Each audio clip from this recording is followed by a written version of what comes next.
السلام عليكم ورحمة الله وبركاته. ازيكم عاملين ايه؟ يا رب تكونوا بخير.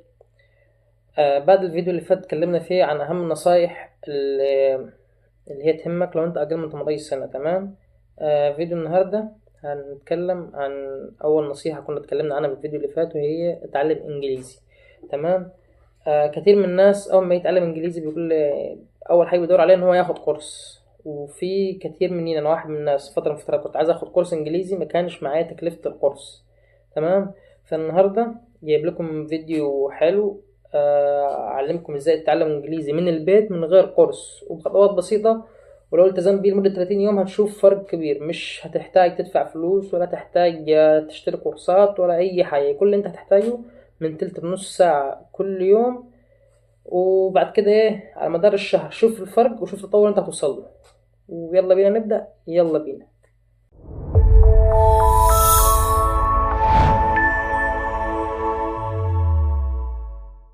السلام عليكم.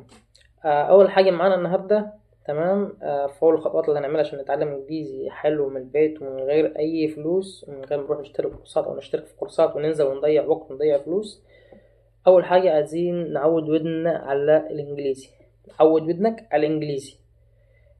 احنا كمصريين، يعني هشرح علينا احنا كمصريين ايه السبب في ان عندنا لهجة صعيدية، لهجة بحراوية. الصعيد نفسه عموما احنا بتوع الاقصر لهجتنا غير بتوع اسوان، غير بتوع جنة، غير بتوع اسيوط، غير بتوع بني سويف، غير بتوع المنيا. وجه بحري القاهرة، غير اسكندرية، غير طنطا، غير كل بلد ليها لهجتها وليها نطقها المعين. ممكن تلاقي نفس الكلمة ليها 15 20 نطق بشكل مختلف. تمام. ايه اللي بيفرق؟ تمام، اللي بيفرق الودن، السمع. الودن اتعودت تسمع ايه من هي وصغيرة. في بعض من نماذج عندنا يا شباب متجوزين برا مصر. تمام، متجوزين برا مصر. اولادهم عشان متعودين ان هم يسمعوا كلام انجليزي برا مصر، متربين برا مصر، وامهم يعني بتبقى مش مصريه اجنبيه. بتلاقي العيل يطلع يتكلم مثلا لغتين، متعود ابوه معاه في البيت بيتكلم عربي وامه بتتكلم انجليزي، فبيطلع معاه اللغتين، بيتعود على الكلام ده، بيتعود على الكلام ده. بسبب ايه؟ بسبب انه هو صغير متعود على السمع، ودنه متعوده تسمع اللغتين. فانت عشان تتقن اي لغه وتعرف تتكلمها في المقام الاول وتتعود اسمع. ايه اللي هنعمله؟ هسيب لك لينك شوية قنوات بتاعت تعليم انجليزي في الديسكريبشن تحت. تفتح تسمع كل يوم يا عمي دقيقتين ثلاثة خمسة، لو عندك وقت 5 دقايق. وقف الفيديو شوية، يعني اتفرج على حتة ووقفه. تمام، وكرر وراه. تمام، عشان لسانك يتعود وودنك تتعود. اسمع وكرر، اسمع وكرر معاه. عود ودنك، عود لسانك. تمام. 5 دقايق بس كل يوم على مدار شهر. زي ما قلنا احنا ان شاء الله معانا خطة لمدة شهر، هنشوف النضج بتاعنا هيبقى ازاي. والله والله لا هتختلف، بس هتبقى في اختلاف شاسع. تمام، عن اول يوم لحد ايه اليوم ال30 هتلاقي انت نفسك هتلاحظ التطور انت وصلت له. تاني حاجة معانا، تمام، عايزك لما تيجي تحفظ، او انا عموما لما باجي بحفظ جمل، ما تحفظش كلمات.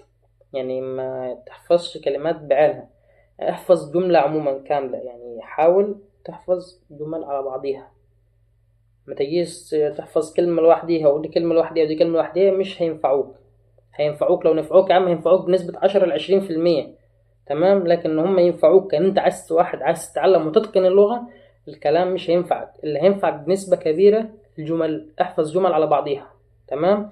ودي برضو نفس اللي شرحناه في النقطة رقم 1. تمام. في القنوات اللي انا هسيب لك اللينك بتاعها هتخش وتشوف الجمل اللي بتتكتب، يعني تبقى الجمل تسمعها زي ما اتفقنا. اول حاجة تسمع، تعود انك على السمع وتنطق. تمام. احفظ جمل بسيطة. يا سيدي لو هتحفظ جملة واحدة كل يوم، جملة مكونة من 5 كلمات، جملة واحدة يكون مكونة من 5 كلمات بس كل يوم. تمام. دي يعني يوم ورا يوم ورا يوم ورا يوم هتلاقي، بص، تعمل معاك فرق جامد. بس حاول احفظ جملة 2 3. لا مش قادر يا سيدي، جملة واحدة كفاية. تمام. وربنا يعني. رقم 3 معانا، وهي أعود لسانك. تمام. قلتها وهكررها تاني. تمام. عود لسانك على النطق. هسألك سؤال.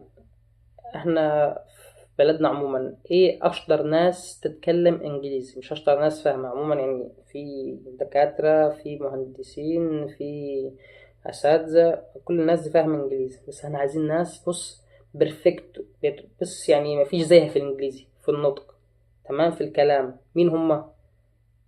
اول حاجة معاك مرشدين سياحيين. تاني حاجة آه بتوع الحنطور عندنا في الأقصر اللي هم بيتعاملوا مع السياح ال24 ساعة. بتوع البازارات، يعني احنا بننزل عندنا في الأقصر شارع اسمه شارع السياحة، بيبقى أصلا مكان مخصص بازارات، محلات هدوم اللي هي هدوم عليها رسومات فرعونية وكده، مخصص للسياح بس. تمام. بنروح هناك بتوع المحلات ممكن يعني مع احترامي لأي حد فيهم ممكن يكون معاه دبلوم تجارة، بس في الإنجليزي مفيش زيه. مفيش زيه حرفيا. بص بيتكلم انجليزي ممكن احسن من الاجانب نفسه. الناس طول اليوم تعاملوا مع اجانب رايحين جايين عليه، بيبيع معاهم، بيفاصل معاهم. يعني تخيل انت واحد وصل لدرجة ان هو بيفاصل مع حد بالانجليزي، فده يبقى ايه مستواه في الانجليزي؟ ايه السبب ان هو وصل لدرجة الاتقان الرهيبة دي؟ ان هو طول اليوم بيتعامل مع اجانب، يعني بيتكلم معاهم في بيع في شراء في فصال، زي ما بقول لك طول اليوم بيتعامل معاهم. مين تاني؟ كول سنتر. في فئة معينة من الكول سنتر بيبقى متخصصين للغة الإنجليزية، إن هو يتعامل مع أجانب. في مصر برضو عادي، غير بتوع برا مصر دول حاجة تانية. بنتكلم عن اللي هم إيه مصريين. بيبقى هو مخصص إن هو يتعامل مع الأجانب اللي هم جوا مصر. مثلا الأجانب بيجوا من برا بيتعاملوا بخطوط بتاعهم، لأ بيشتروا خطوط من عندنا، وبيبقى إيه يتواصل مع خدمة عملاء من عندنا. عشان هو اصلا طول اليوم بيبقى شغله مع اجانب، وبيتكلم معاهم، بياخد معاهم، بيبدأ معاهم ايه مشكلتك يا فندم، طب احنا لك المشكله ازاي، بيبقى اصلا يعني شغله كله انجليزي، فعشان كده تلاقيه دايما محترف في الانجليزي. خلاص النقطه دي عشان ما نطولش عليكم كتير. عود لسانك على نطق الانجليزي حتى لو هتنطق غلط. ما فيش حد فينا بيتولد يعني عارف كل حاجة، مش من أول مرة هتبقى محترف فيها، لأ حاول مرة واتنين وتلاتة، بدل يا سيدي بدل 10 20 30 مرة. طالما هتيجي معاك في مرة وتظبط يبقى ايه، يبقى تستاهل. وزي ما اتكلمنا في الفيديو الأول اللي هو أول فيديو عملناه بتاع النصايح، إن دولك أي كل حاجة حرفيا حواليك محتاج إنجليزي. شغل، دراسة، سفر، ما مش هنرجع نعيد ونزيد في نفس الكلام، بس الإنجليزي أساس كل حاجة دولك، هتحتاجه جامد، فركز عليه. آخر نقطة يا صديقي، ومعلش عارف طولت عليك شوية في الفيديو. إيه المصادر اللي هنتعلم منها؟ تمام. قلت لك أنا هسيب لك لينك 3 قنوات أو 4 في الديسكريبشن، متخصصين في تعليم الإنجليزي. وأنا بالنسبة لي لو أرشح لك أحسن قناة تتعلم منها إنجليزي، هي القناة مش محتواها نفسه تعليم إنجليزي بس، هتلاقي في جزء كبير من فيديوهاتها متخصص في تعليم اللغة الإنجليزية، وهي قناة دروس أونلاين بتاعت أحمد أبو زيد. يعني قامة وقيمة زي ما بيقولوا، يعني أستاذ راجل محترم. آه، ربنا يعينه ويوسع رزقه دايما من نجاح لنجاح، يعني إن شاء الله. أرشحها لك. تمام. بنسبة 100%. يعني أنا لنفسي لو هتابع مع حد هتابع معاه هو كيوتيوب.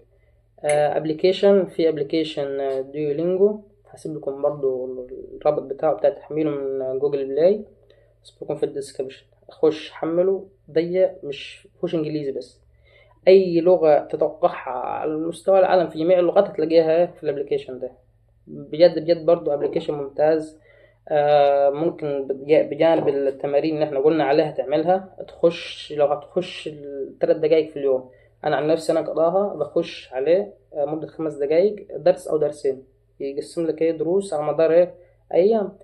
انا بخش اخد درس او اتنين وتمام على كده. مش بفضل اللي هو ساعة ساعتين، يعني مش ممل، لا هو مسلي جدا، يعني هتتعلم وهتتسلى، ومجاني 100%، من غير فلوس، من غير اشتراكات. في اشتراكات في من جوه اشتراكات، بس انت عايز تتعلم مجاني متاح جدا، ونفس الميزات مش بتفرق جامد. هو الاشتراكات اللي فيه مجرد دعم ليه.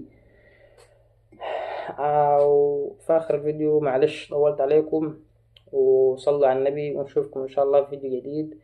ولو الفيديو عجبك اشترك في القناة، ولو انت ايه مش مشترك واعمل لايك وصلي على النبي. والسلام عليكم ورحمة الله وبركاته.